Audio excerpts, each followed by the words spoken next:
개척교회에 있어서 정말 필요한 게 많죠. 필요한 게 참으로도 많습니다. 많은데 교회마다 또 목회자마다 서로 다르겠지만 저에게 있어서 가장 필요한 거는 바로 사람인 것 같아요. 사람. 함께 예배드릴 수 있는 분들, 또 함께 말씀을 살펴볼 수 있는 분들, 또 함께 교회를 세워갈 수 있는 분들이 개척교회에는 정말로 필요합니다. 또 이런 와중에 우리 이끄는 교회에 오셔서 함께 예배드리니 저 개인적으로는 굉장히 힘이 납니다. 감사드리며 또 환영하고 축복합니다. 저희 교회는 지금 이제 매 주일마다 뭘 하고 있냐면 마가복음을 살펴보고 있어요. 그래서 오늘은 8번째 시간입니다. 마가복음을 강의하는 목적은 단 하나인데요. 바로 예수님이 과연 누구신가? 그것을 우리는 확인하려고 합니다. 예수님은 누구시고 또 예수님이 얼마나 탁월하신지를 발견하는 것이 제가 설교하고자 하는 목적이고 마가복음을 선택한 목적입니다. 왜 그러냐면 그래야 불신자들이 예수님께 나올 수 있고요. 그래야 신자들이 예수님께 더 가까이 나올 수 있습니다. 예수님이 얼마만큼 탁월하신지 주님의 영광을 발견하는 우리 이 시간 될 수 있기를 예수님의 이름으로 간절히 축복드립니다. 우리 성경을 살펴보기 전에 제가 한 가지 질문을 하겠습니다. 여러분이 만약에 대통령이에요. 대통령이면 다른 나라로 사절단을 보냅니다. 그랬을 때 누구를 보내시겠습니까? 다른 나라로 사절단을 보낼 때. 모르긴 몰라도 사명을 잘 수행할 사람을 뽑을 겁니다. 공명심에 눈이 어두워서 혹은 남들이 이렇게 추켜 세우는 말에 현혹당하지 않는 맡은 바 임무를 잘 감당할 수 있는 그 사람을 보낼 것입니다. 사절단이라고 하는 좀 거창한 것이 아니라고 하더라도 하다못해 이제 심부름을 보내요. 심부름을 보냅니다. 그럼 누구를 보내시겠어요? 심부름을 갔다 와서 물건 잘 이렇게 사올 사람, 자기가 요구한 거를 잘 들어줄 사람을 보낼 겁니다. 중간에 다른 데로 새지 않고 심부름할 돈을 전문용어로 삥땅 친다 그러죠. 삥땅 치지 않고 맡겨진 일을 잘 수행할 사람을 보낼 것입니다. 오늘 말씀을 보면 바로 이와 같은 인물이 등장합니다. 어떤 유혹이 찾아와도 임무를 완수하시는 분. 사람들의 요청보다는 하나님께서 맡기신 일을 우선시하는 분이 나옵니다. 바로 예수님이죠. 오늘 우리는 본문 말씀을 통하여서 어떠한 예수님을 발견하기를 원하냐면 바로 사명을 감당하신 예수님, 그 예수님을 발견했으면 좋겠습니다. 그러면 그 사명은 무엇이고 그 사명을 감당하기 위해서 예수님은 어떤 일들을 하셨는지 한번 성경을 통하여서 살펴보겠습니다. 예수님은 안식일 날 회당에 들어가셨습니다. 그리고 그곳에서 더러운 귀신을 쫓아내셨죠. 그리고 회당에서 나오셨습니다. 그리고 누구의 집으로 가셨냐면 시몬의 집으로 들어가셨습니다. 그리고 그곳에 있던 시몬의 장모의 위중한 열병을 고치십니다.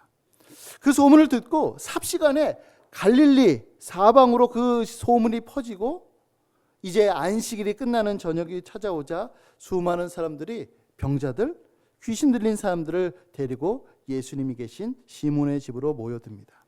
예수님은 병자들을 고치셨어요. 귀신들을 내쫓으셨습니다. 그리고 오늘 읽은 이 본문을 보면 그 다음날 새벽 예수님이 병자들을 고치시고 귀신들을 내쫓으셨던 그 밤이 지나고 그 다음날 새벽 안식일날 행하셨던 그것을 지나 안식 후 첫날 그 새벽 아직도 날이 밝기 전에 있었던 그 모습을 다루고 있습니다. 예수님께서 간밤에 몇 시까지 일을 하셨을까요? 아마 온 동네 사람들이 다 몰려왔다라고 하니까 모르긴 몰라도 아마 매우 늦게까지 사역을 하셨을 것입니다. 물론 예수님은 하나님이셨지만 연약한 인간의 몸을 입으셨기 때문에 매우 피곤하고 지친 상태셨습니다. 그러나 예수님은 지금 시몬의 집을 빠져나오고 있습니다. 지금 그리고 어디론가 향하고 계십니다. 사물이 아직도 보이지 않는 어두운 밤, 인적이 드문 어디론가 지금 향하고 계시죠. 그러면 왜 예수님은 한적한 곳을 찾아가셨을까요? 이유는 바로 기도하기 위함이었습니다. 그러면 예수님께서 어떤 기도를 하나님께 드리셨을까요? 간밤에 하나님, 간밤에 참 많은 사람들을 고쳐주셨는데 감사합니다. 그런 감사 기도를 드리셨을까요? 아니면 앞으로 이런 사역을 해야 되는데 주님 힘과 능력을 주십시오 라고 하는 기도를 드리셨을까요? 안타깝게도 어떠한 기도를 드리셨는지 우리는 알 수는 없습니다. 그런데요, 오히려 성경이 우리에게 관심을 두라고 말하는 것은 따로 있습니다. 그것은 바로 무엇이냐면 기도하고 난 이후에 예수님의 말씀입니다. 예수님께서 이제 집에 안 계십니다. 그 시각 시몬의 집은 발칵 뒤집혀졌습니다. 두 가지 이유 때문인데요. 하나는 무엇이냐면 예수님을 보기 위하여서 수많은 사람들이 다시 몰려들었기 때문입니다. 그리고 또 하나는 무엇이냐면 예수님을 보려고 했던 그 분이 지금 사라졌기 때문이죠. 시몬과 제자들은 예수님을 찾아 나섭니다. 우리 36절을 한번 볼까요? 36절을 보면 시몬과 및 그와 함께 있는 자들이, 그러니까 안드레, 야고보, 요한, 그들을 말하는 겁니다. 그 제자들이 예수의 뒤를 따라갔다라고 이렇게 말씀합니다. 여기서 근데 예수의 뒤를 따라갔다라고 하는 이 말은요, 단순히 우리 스승님 어디 있나, 어디 계시지, 이렇게 찾아다니는 그런 모습이 아닙니다. 한가로이 찾았다는 것이 아니에요. 이거는 마치 누군가를 추적하듯이, 야 어디 계시냐, 예수님 어디 계시지 추적하듯이 마치 찾고야 말겠다라고 하는 굳은 각오로 예수님의 뒤를 지금 쫓고 있는 것입니다. 드디어 제자들은 예수님을 만납니다. 그리고 이렇게 말하죠. 37절 말씀을 보겠습니다. 모든 사람이 주를 찾나이다. 이 말이 어떤 뉘앙스냐면요, 지금 제자들은 매우 흥분된 상태입니다. 매우 흥분되어 있어요. 주님, 지금 여기서 뭐 하세요? 지금 사람들이 주님을 찾고 있다니까요. 지금 주님 여기서 이러실 때가 아닙니다 라고 하는 뉘앙스를 갖고 있어요. 그러면 왜 그 많은 사람들이 예수님을 찾아왔을까요? 아마 그분의 명성을 듣고 찾아왔을 것입니다. 어떤 사람들은 나도 한번 치유받고 싶다라고 하는 마음으로 찾아왔을 것이고요. 어떤 사람들은 메시아에 대한 기대감을 가지고 찾아왔을 수도 있습니다. 그리고 제자들은 이 사람들로 인하여서 흥분했고 모인 사람들의 요구를 지금 들어주고 싶었습니다. 그도 그럴 것이 불과 몇 시간 전까지만 하더라도 예수님은 병자들을 고치시고 귀신들을 쫓아내셨기 때문입니다. 그래서 예수님을 모시고 가고자 지금 찾아온 것이죠. 그런데 예수님의 반응이 너무 뜻밖입니다. 우리 38절을 보겠습니다. 예수님께서 뭐라고 하시냐면 우리가 다른 가까운 마을들로 가자고 하십니다. 제자들의 요청을 일순간에 거절하시는 것이죠. 지금 이야기 흐름상 어떠냐면 지금 사람들이 자발적으로 예수님께로 나왔습니다. 그러면 그들의 그 기대에 충족시켜 주셔도 나쁘지 않을 것 같아요. 그렇죠? 그런데 지금 예수님은 그들의 기대를 저버리고 계십니다. 나 가버나움 안 간다. 다른 마을로 가자. 이렇게 말씀하시죠. 그리고 왜 그러시는지 그 이유에 대하여서 말씀하시는데 38절을 보겠습니다. 38절에 보니까 이렇게 말씀하고 있는데요. 우리가 다른 가까운 마을들로 가자. 거기서도 전도하리니 내가 이를 위하여 왔노라. 예수님은 마치 이렇게 말씀하신 것과 같습니다. 내가 왜 가버나움으로 가지 않으려고 하는지 아느냐? 지금 사람들이 몰려왔지 그 사람들이 왜 나를 찾았는지 아느냐? 바로 기적 때문이다. 내가 온 목적은 그런 것이 아니다. 내가 온 목적은 바로 전도하기 위함이다. 나의 사명은 바로 여기에 있다. 지금 제자들에게 그렇게 가르쳐 주시는 것이죠. 여러분, 우리는 여기서 이 말씀을 주목해야 합니다. 예수님은 자신을 지금 어떤 분으로 나타내 주기를 원하시죠? 네, 맞습니다. 전도하기 위하여 오신 분으로서 우리에게 계시해 주고 계십니다. 하늘 영광을 다 버리시고 이 낮고 낮은 땅에 내려오신 이유가 바로 전도하기 위함이라고 지금 말씀하고 계십니다.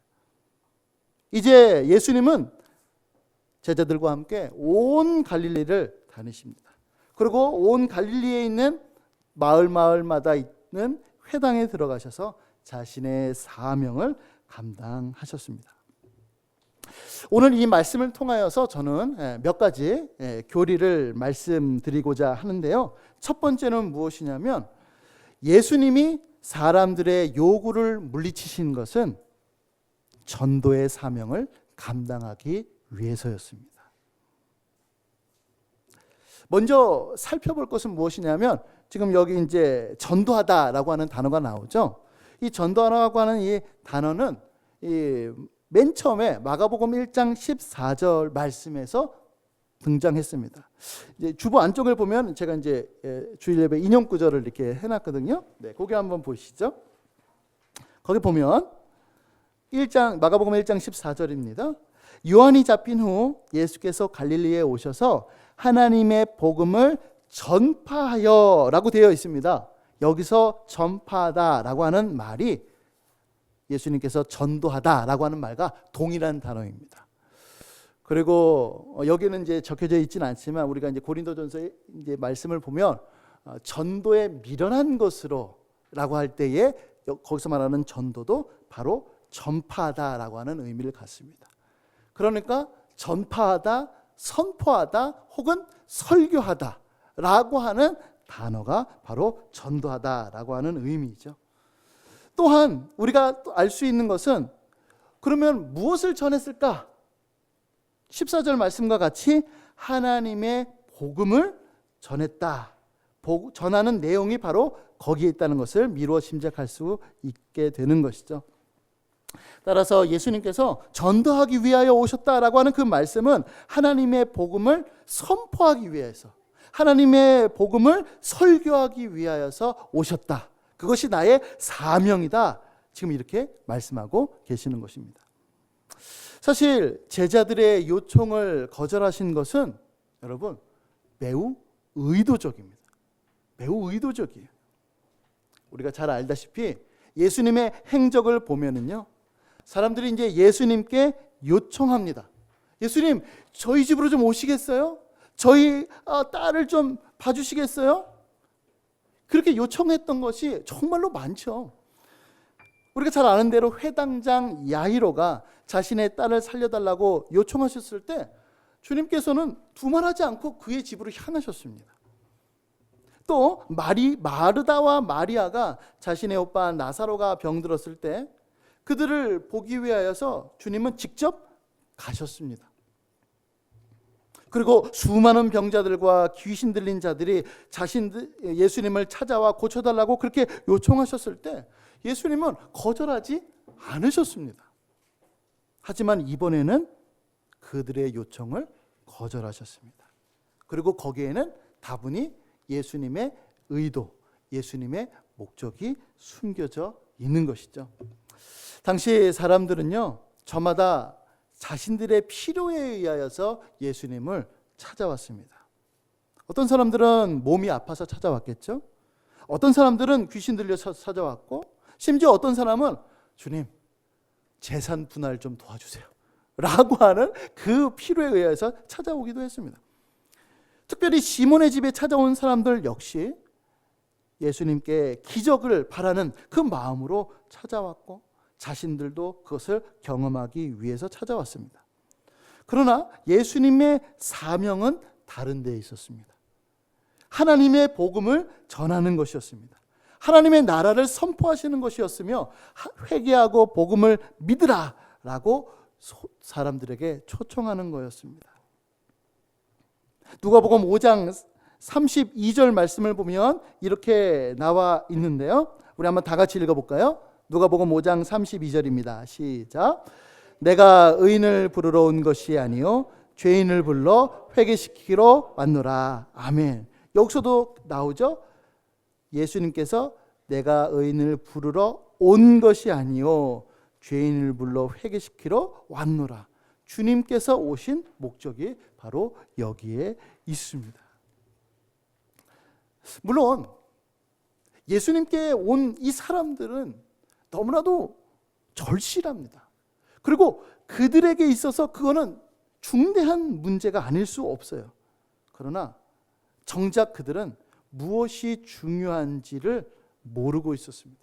정말로 중요한 게 뭔지를 지금 놓치고 있었습니다. 제가 하나의 비유를 드리겠습니다. 제가 이제 종종 하는 비유인데요. 만약에 한 명의 사형수가 있습니다.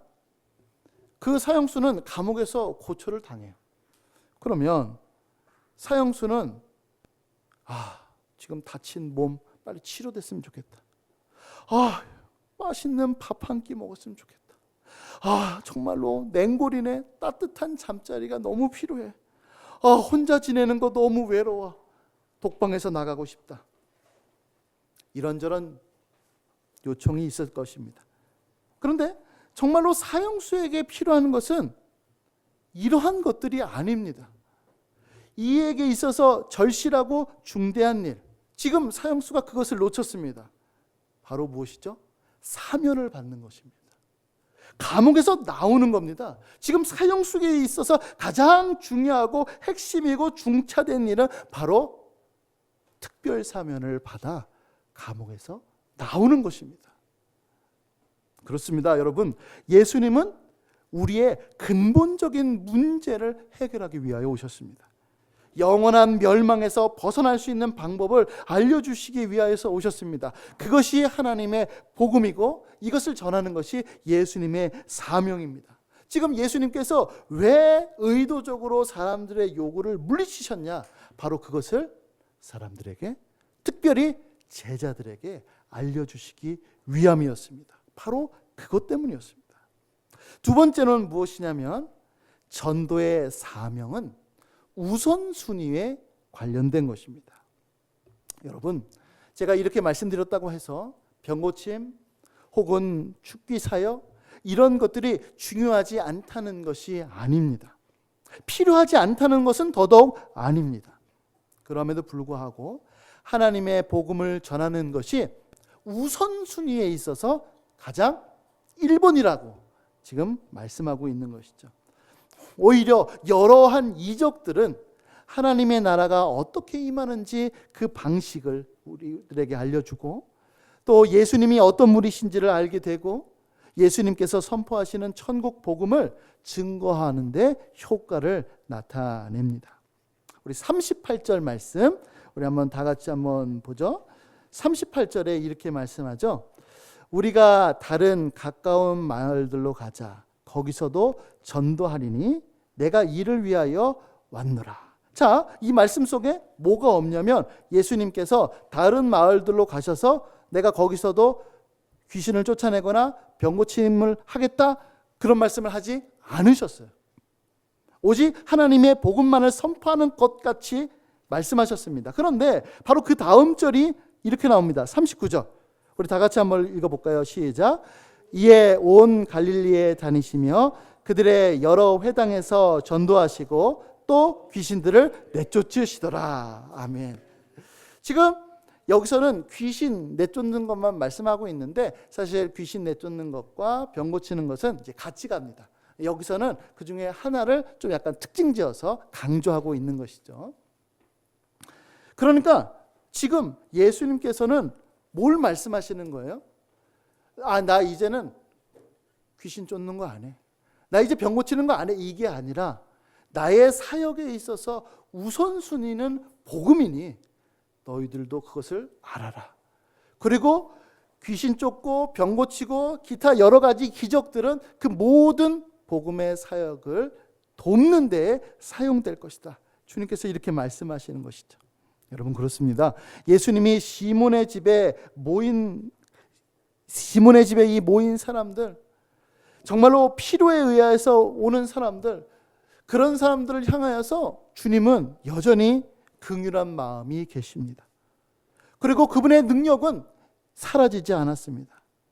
결국 주님의 강조점을 지금 나타내 보고 계시는 것이죠. 죄인을 불러 구원시키려고 하는 그 방법을 선포하는 것이 최우선이고, 이적들은 복음 선포를 돕는 보조 수단이다라고 하는 것입니다. 그런데 사람들이 그거를 놓친 거예요. 사람들이 그거를 놓친 겁니다. 그렇기 때문에 예수님께서는 의도적으로 그것을 알려주신 것이죠. 마지막 세 번째로는요, 예수님이 기도하신 것은 전도의 사명을 감당하기 위함이었습니다. 여러분, 아까 전에 제가 예수님께서 무슨 기도 제목으로 기도하셨는지 모른다라고 말씀을 드렸는데요, 이제 짐작할 수 있습니다. 물론 이제 구체적인 기도 제목은 몰라요. 그러나 어떠한 종류의 기도를 드렸는지 우리가 추론할 수 있습니다. 그것은 바로 무엇이냐면 예수님의 사명, 바로 전도의 사명을 아마 재차 확인하며 그 사명을 잘 감당할 수 있도록 도와달라고 하나님 앞에 기도드렸을 것이 분명합니다. 왜냐하면 성경의 배열이 그렇게 말해주고 있기 때문에 그렇죠. 기도 직후에 제자들에게 하신 말씀, 자기가 전도하기 위하여 왔다는 그 말씀이 그것을 증명해 줍니다. 이로써 또 하나 우리가 알 수 있는 것은 무엇이냐면요, 바로 시몬이 주는 그리스도시요 살아계신 하나님의 아들이십니다 라고 하는 그 유명한 신앙 고백을 한 이후에 한 잘못된 행동, 그와 비슷한 행동을 지금 여기서도 이미 했더라고요. 여러분, 시몬 베드로가 그와 같이 유명한 신앙 고백을 한 이후에 예수님은 처음으로 제자들에게 무엇을 알려주셨냐면 자기가 고난받고 죽게 될 것이고 3일 만에 부활할 것이라고 알려주셨습니다. 근데 시몬 베드로의 반응이 어땠죠? 주님을 붙들고 항변했습니다. 주님을 막 몰아세운 거예요. 말도 안 되는 소리 하지 마십시오. 왜 그랬냐면 그때 당시에 메시아는 죽으면 안 됐거든요. 죽으면 실패였습니다. 그러니까 이 시몬뿐만 아니라 당시에 사람들은 메시아 하면 승리, 메시아 하면 영광, 메시아 하면은 모든 것들을 넉넉히 이길 그 사람이 메시아였습니다. 그런데 예수님께서 자기가 죽는다고 얘기하니까, 이제 실패한다고 얘기하니까, 네, 지금 베드로가, 예수님께서 지금 이렇게 말씀하시는 것이죠. 아들아, 괜찮아? 그래? 네. 감사합니다. 자, 이제 그렇게 예수님께 항변했어요. 그러고 난 다음에 예수님께서 뭐라고 말씀하셨냐면 마태복음 16장 23절 16장 23절에 이렇게 말씀합니다. 우리 다 같이 한번 읽어볼까요? 시작. 예수께서 돌이키시며 베드로에게 이르시되 사탄아 내 뒤로 물러가라. 너는 나를 넘어지게 하는 자로다. 내가 하나님의 일을 생각하지 아니하고 도리어 사람의 일을 생각하는도다. 여러분, 그때도 베드로는 악의가 없었습니다. 아마 지금도 마찬가지였을 거예요. 악의는 없었습니다. 그럼에도 불구하고 사람의 일을 생각하고 하나님의 일을 생각 못했던 것입니다. 악의는 없었지만 무지했기에 지금 예수님께서 가시는 그 길을 방해하고 있는 것이죠. 그러나 예수님은 기도하신 대로 전도의 사명을 감당하기로 결심하셨습니다. 제자들의 요청도 사람들의 기대도 기도의 힘으로 물리치셨습니다. 그리고 온 갈릴리를 다니시며 전도의 사명을, 하나님의 복음을 선포하시는 그 임무를 충성되이 감당하신 것입니다. 이 말씀을 근거로 하여서 저는 두 가지 적용의 말씀을 드리겠습니다. 첫 번째는 무엇이냐면 교회의 주된 임무는 바로 복음을 전하는 것입니다. 이 말이 오해 없으시길 바랍니다. 다른 사역이 중요하지 않다거나 혹은 필요 없다라고 하는 의미는 절대로 아닙니다. 오히려 복음을 전하는 사역을 돕는 매우 중요한 사역들이죠. 여러분, 우리 한번 주일 예배를 한번 이제 생각해 보시면 좋을 것 같은데요. 이제 주일 예배를 드리면은 하루 전부터, 어떨 때는 이제 며칠 전부터 준비하죠. 쓸고 닦고 고장난 거는 없는지 살펴봅니다. 여름에는 에어컨, 겨울에는 히터가 잘 작동되는지 점검합니다. 찬양팀들도 미리 나와서 연습하죠. 식당 봉사하시는 분들은 미리 재료를 사놓습니다. 주일에 아침이 됩니다. 예배 안내부에서 성도님들을 맞이하려고 준비합니다. 차량 봉사부가 그 무더위에서 또 때로는 눈비를 맞아가면서 섬깁니다. 미디어부에서는 영상과 음향으로 예배를 돕죠. 여기에 제가 말씀드린 것 하나라도 없다고 한번 생각해 보십시오. 너무너무 불편할 것입니다. 정말로 불편할 거예요. 제가 어저께 이제 그 설교 준비하다가 이제 식사를 하려고 이제 근처 가게를 갔어요. 근데 갔는데 그 가게 문이 닫힌 거예요. 왜 닫혔지 싶어서 거기 딱 보니까 쪽지에 이렇게 써 있습니다. 에어컨이 고장나서 잠시 문을 닫습니다. 이렇게 써 있는 겁니다. 여러분, 음식만 맛있으면 되는 거 아닙니까? 아니죠. 이 더운 날씨, 에어컨이 없으면 식당 안으로 들어가지를 못합니다. 음식이 정말로 중요하지만 그 음식을 맛있게 먹기 위하여서 에어컨이 정말로 필요한 것처럼 우리는 예배를 드리기 위하여서 이 많은 것들이 정말로 필요합니다. 하나라도 없다면 엄청 불편하겠죠. 그러나 복음이 빠졌다면, 하나님의 말씀을 선포하는 것이 빠졌다면 이것은 더 이상 교회로서 그것이 아닌 것이 됩니다. 여러분, 왜 예수님께서 교회를 세우셨나요? 예수님께서 교회를 세우신 이유에 대하여서 처음 말씀하신 것이 마태복음 16장 말씀인데요. 우리 한번 보겠습니다. 마태복음 16장 18절 말씀만 보죠. 제가 한번 읽겠습니다. 또 내가 내게 이르노니 너는 베드로라. 내가 이 반석 위에 내 교회를 세우리니 음부의 권세가 이기지 못하리라 하고 말씀하셨습니다. 여러분, 주는 그리스도시요 살아계신 하나님의 아들이십니다 라고 하는 그 신앙 고백 위에 예수님께서 교회를 세우겠다고 말씀하셨습니다. 그리고 그렇게 세운 교회는 결코 음부의 권세가 이길 수 없답니다. 음부의 권세는 바로 이겁니다. 죽음의 세력을 잡은 자, 곧 마귀의 권세가 결코 이길 수 없다는 것입니다. 물론 우리의 믿음은 연약할 수 있죠. 우리의 믿음은 때로 넘어질 수 있고 꺼져가는 심지와 상한 갈대의 모습과도 같을 수도 있습니다. 그러나 믿음을 선물로 주신 그분이 우리의 믿음을 끝까지 붙들고 계실 것이기 때문에 사탄이 아무리 참소하고 할 수만 있으면 선택받은 사람들을 미혹하려고 아무리 발버둥을 쳐도 우리에게는 예수님이 주신 영원한 의가 있고 주의 보혈의 공로가 있기 때문에 음부의 권세가 이기지 못하는 것입니다.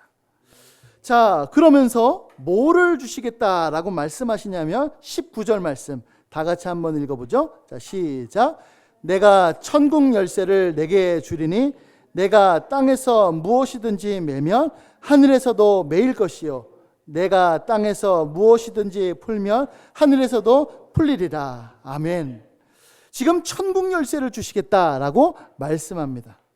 여러분, 천국 열쇠는요, 복음을 경영하는 것, 복음의 교훈을 선포하는 것을 의미합니다. 그러니까 이 천국 열쇠를 교회에게 주셨는데 바로 사도 베드로로 대표하는 교회에게 주신 것입니다. 그러므로 교회의 임무가 무엇이냐면 바로 이 천국 열쇠를 잘 사용하는 것입니다. 이것이 교회의 사명이죠. 바로 이것입니다. 교회는 당신은 예수님 믿을 수 있고, 당신은 예수님 믿으면 천국 가고 그렇지 않으면 지옥 가, 그와 같은 권세가 있다는 얘기가 아니고, 예수님을 믿으면 당신은 죄 용서함을 받을 수 있고 구원함을 받을 수 있고 하나님의 나라에 들어갈 수 있습니다. 그러나 만약 여러분들이 복음을 거절하면 정죄를 받고 여러분은 멸망에 빠지게 될 것입니다. 라고 하는 그 선포를 함으로써 땅에서 매인 것이 또 하늘에서 풀리게 되는 이와 같은 일들이 교회가 주는 그 사명이다. 그 사명을 예수님께서 지금 위탁하고 계시다라고 이렇게 말씀하고 있는 것입니다. 여러분, 교회는요, 사람들이 원하는 것을 채워주는 것이 절대로 아닙니다. 교회는 사람들의 인기를 위해서 애쓰는 것이 아닙니다. 사람들은 교회에 대하여서 여러 가지 요구들을 해요. 자신들의 구미에 맞게 교회를 만들어 가려고 합니다. 그러나 교회의 주인은 누구냐면 바로 예수님입니다. 그리고 자신의 명령을 따라 교회가 움직이기를 바라시죠. 제가 예전에 신학교 다닐 때 교수님이 한 가지 예를 들어주셨는데 제가 좀 약간 충격을 받았어요. 왜냐하면 우리나라에 이제 3대 종교가 있죠. 네, 이제 개신교, 또 이제 천주교, 불교가 있습니다.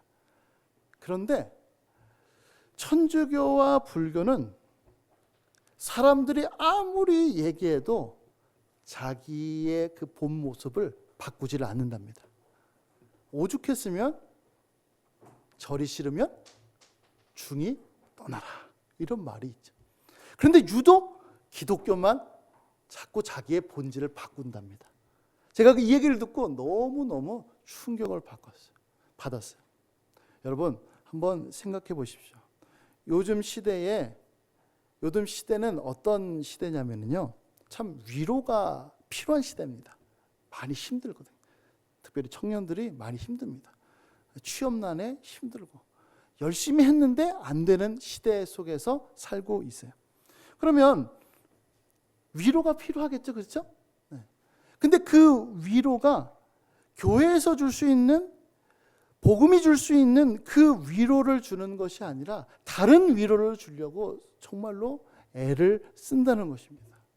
그리고 나는 괜찮아, 너는 그렇게 형편없는 사람이 아니야, 야, 너 앞으로 잘 될 거야 라고 하는 그런 모습으로 위로를 받는 사람들에게 교회는 와서 당신은 죄인이다, 당신은 할 수 없다, 당신이 필요한 것은 오직 외부로부터 오는 도움밖에 없다 라고 하는 말을 못하는 겁니다.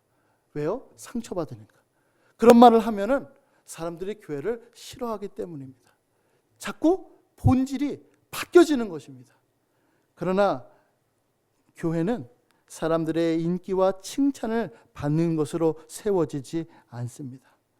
교회는 교회의 주인이신 예수님의 칭찬을 받고 세워져야 하는 줄로 믿습니다. 만약 우리가 복음의 사명을 잘 감당한다면 세상은 싫어할 수 있습니다. 여태까지 그리 왔죠. 그러나 주님께서는 착하고 충성된 종이라 칭찬하실 것입니다. 마지막 두 번째로, 하나님의 복음을 전파하는 일에 여러분 매진하시기를 바랍니다. 물론 이 말의 1차적인 의미는 이 복된 소식을 다른 사람들에게 전해야 된다라고 하는 의미가 있습니다. 그런데 저는요, 오늘 이 시간에 뭐라고 말씀드리고 싶냐면은 이 복된 소식을 다른 누구도 아닌 나 자신에게 전해야 된다, 혹은 적용해야 된다라고 말씀드리고 싶습니다. 아무개야, 예수님을 믿어야 된다. 아무개야, 너는 예수님이 정말로 필요하다. 아무개야, 너는 예수님 안에서 든든히 서가야 된다라고 하는 그 복음의 메시지를 다른 사람이 아니라 내 스스로에게 먼저 적용시켜야 될 줄로 믿습니다. 여러분, 예수님께서 하나님의 복음을 전하신 그 이유는요, 하나님의 통치 안으로 들어오라 라고 하는 그 초청의 메시지입니다. 그리고 하나님의 그 통치 안에서 살 수 있는 그 방법을 알려주신 것이죠. 그러니까 여러분, 복음은요, 그 복음을 전하는 것은 예수님을 믿지 않는 사람들에게만 필요한 것이 아니라 예수님을 믿는 신자들에게도 필요한 겁니다. 여러분 어떻습니까? 지금 하나님의 통치 속에서 살고 계신가요? 아니면 하나님의 통치와 상관없는 삶을 살고 계십니까? 여러분, 신자임을 자처하면서도 우리의 삶이 불신자와 별반 다르지 않을까요? 신분상으로는 하나님의 권속입니다. 그러나 삶으로서는 여전히 외인처럼 살고 있지 않습니까? 예수님께서 주기도를 통하여서 우리에게 알려주셨습니다. 뜻이 하늘에서 이루어진 것 같이 이 땅에서, 내 인격 안에서, 내 언행 안에서, 내 가정과 학교와 직장과 내가 걸어가는 모든 영역 안에서 지금 이루어지고 있는가, 우리는 살펴봐야만 합니다. 물론 이 말이 우리의 구원이 취소됐다든지 아니면 우리는 반복해서 예수님을 영접해야 된다든지 그러한 의미는 절대로 아닙니다. 오히려 우리의 믿음이 견고해지기 위하여서 우리는 지금도 복음이 필요합니다. 그리스도 안에, 우리 안에 예수 그리스도께서 함께 계시는 삶, 예수님께서 우리의 삶을 장악하고 있는 그 삶을 위해서 여전히 우리에게는 복음이 필요한 것이죠. 그래서 내 스스로에게 복음을 전해야 됩니다. 여러분, 제가 한 가지 예를 들어 볼게요. 한번 생각해 보세요. 우리 삶 가운데 기쁨을 누립니다. 그렇죠? 근데 그 기쁨을 누리는데 그 기쁨의 근원이 어디에 있는가를 한번 살펴보면은 좋습니다.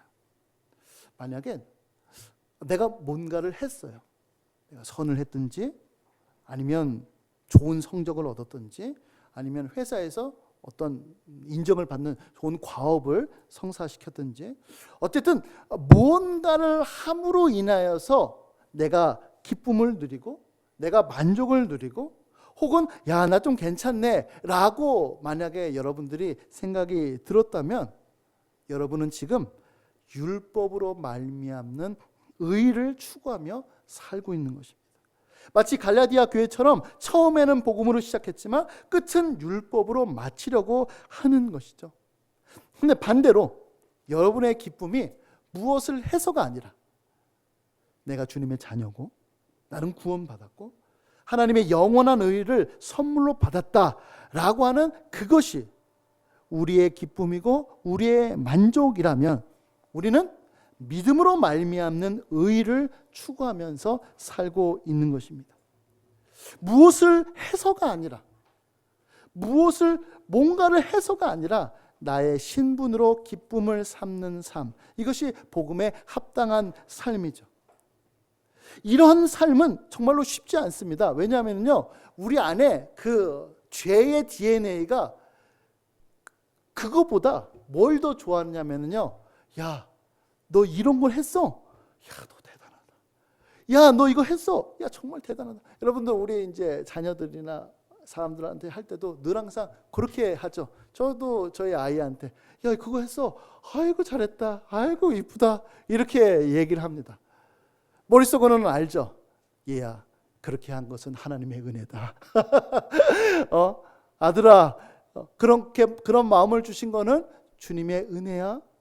그렇게 말을 하고 싶지만 나도 모르게 입에 붙은 그 말은 그의 행동으로 인하여서 칭찬해 주는 것, 그거에 우리가 많이 이골이 나 있습니다. 이와 같은 삶을 사는 것은 정말로 쉽지 않고 오히려 내가 못났다라고 인정하고 싶지 않습니다. 그러나 여러분, 바울이 고백했던 것처럼 우리는 마지막까지 최선을 다하여 이와 같이 고백해야 합니다. 우리 빌립보서 3장 8절부터 12절까지의 말씀인데요, 우리 제가 한번 읽어보겠습니다.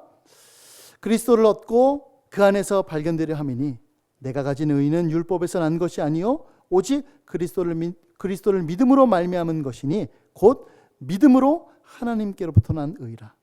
내가 그리스도와 그 부활의 권능과 그 고난의 참여함을 알고자 하여 그의 죽으심을 본받아 어떻게 해서든 죽은 자 가운데서 부활에 이르려 하노니. 12절 같이 읽겠습니다. 내가 이미 얻었다 함도 아니요 온전히 이루었다 함도 아니라 오직 내가 그리스도 예수께 잡힌 바 된 그것을 잡으려고 달려가노라. 아멘. 그렇습니다. 여러분, 쉽지 않습니다. 사도 바울이 끝까지 놓지 않으려고 했던 것이 바로 여기에 있었습니다.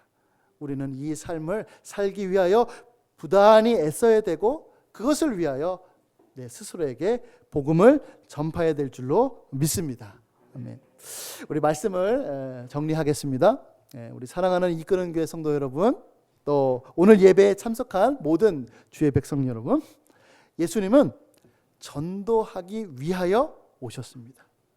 예수님의 사명, 전도의 사명이 바로 여기에 있고 그것을 충성되이 감당하셨습니다.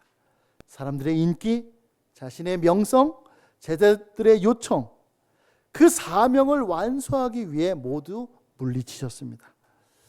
이 예수님께서 지금도 살아계셔서 우리에게 복음을 전하십니다.